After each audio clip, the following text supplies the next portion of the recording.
But British Prime Minister Boris Johnson has admitted the West was too slow to act over Russian aggression in Ukraine and said we cannot make the same mistake again. He became the first world leader to address Kyiv's parliament today. Echoing the words of Winston Churchill, the Prime Minister urged the country to keep resisting Russian invaders. The so-called irresistible force of Putin's war machine has broken on the immovable object of Ukrainian patriotism and love of country.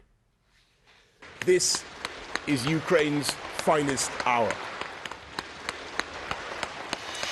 Well, joining me now is renowned Putin critic and former world chess champion Garry Kasparov. Garry, thank you so much for joining me. I really appreciate it. I've been following your Twitter feed absolutely assiduously now for the last 2 months. I think you've been calling every part of this so accurately. What is your current reading of what is happening in Ukraine? What do you think Putin wants to achieve, and what should we in the West be doing more? Thank you for having me again. I think we should separate two things. One is humanitarian catastrophe, atrocities, never-ending atrocities, never-ending Russian attacks against civilians, demolition of the country. That's all bad news, and we all share responsibility for inaction. For so many years, ignoring the fact that for Putin, attack on Ukraine was not a matter of if, but when. On the other side, we could see that Ukrainian army that successfully repelled Putin's attacks at the first stage of the war and now is defending the East is about to become strong enough to counterattack. And I think that with all the support coming from the West, from all civilized nations, helping Ukraine to rearm, and also helping them just to feed people and to support the army in any way possible. So with this support, Ukraine will win the war and will liberate the entire country. Ukraine will be whole and free, Crimea included. And the way I see it, that the liberation of Crimea and Ukrainian flag raised in Sevastopol, they will be the beginning of liberation of my country, Russia, from Putin's fascism. Putin has been... And as for the free world... Well, I was going to say that Putin's been repeatedly saber-rattling, threatening to deploy Russia's nuclear arsenal. Do you think he's got any intention of actually doing that? Would he want to trigger World War III in that sense with nuclear exchanges with the West? I think he's bluffing. It's not just his own decision. He needs enough support among rank and files of Russian military.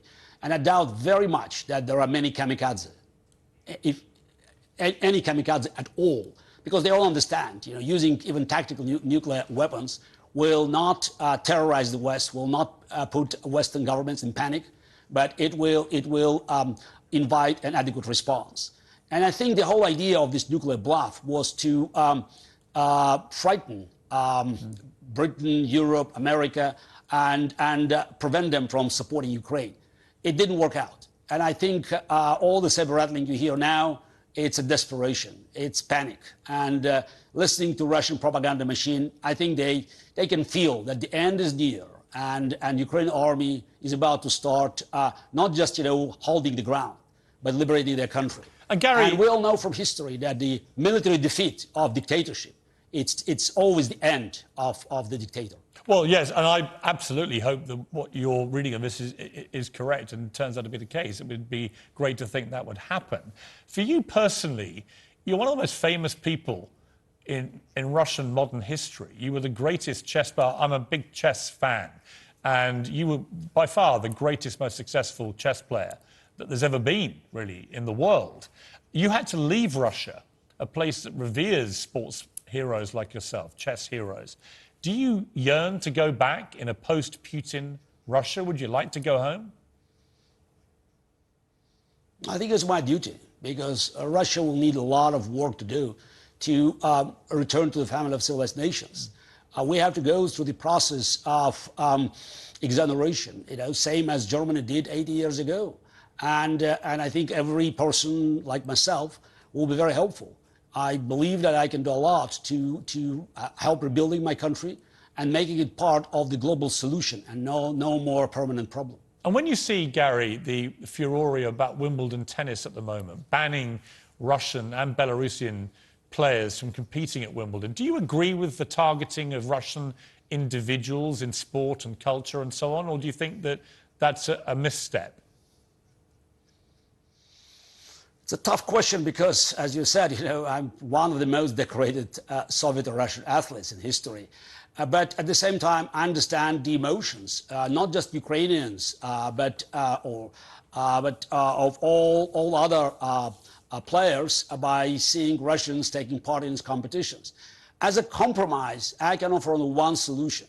Any Russian player who is invited and wants to take part in Wimbledon or any other competition, whether it's chess or tennis or elsewhere, must sign a declaration condemning criminal Putin regime and this horrible war. That's the only condition that could open doors for them. If they're willing to do it, taking risk, then I would argue that they should be allowed to play, but not under the current Russian flag, which is the flag that has been used to carry the war in Ukraine, and the flag that's being carried by the army responsible for war crimes on an industrial scale. Well, so Garry, under the neutral flag of the international organization or whatever. I'm going to leave it there, Garry. Fascinating to talk to you. I do follow your tweets very closely. I think you've been calling this superbly well throughout this conflict, and I hope that your reading of it is correct and that Ukraine ultimately prevailed. Thank you very much indeed. I appreciate you joining the show. Thank you. And glory to Ukraine. Thank you. Absolutely.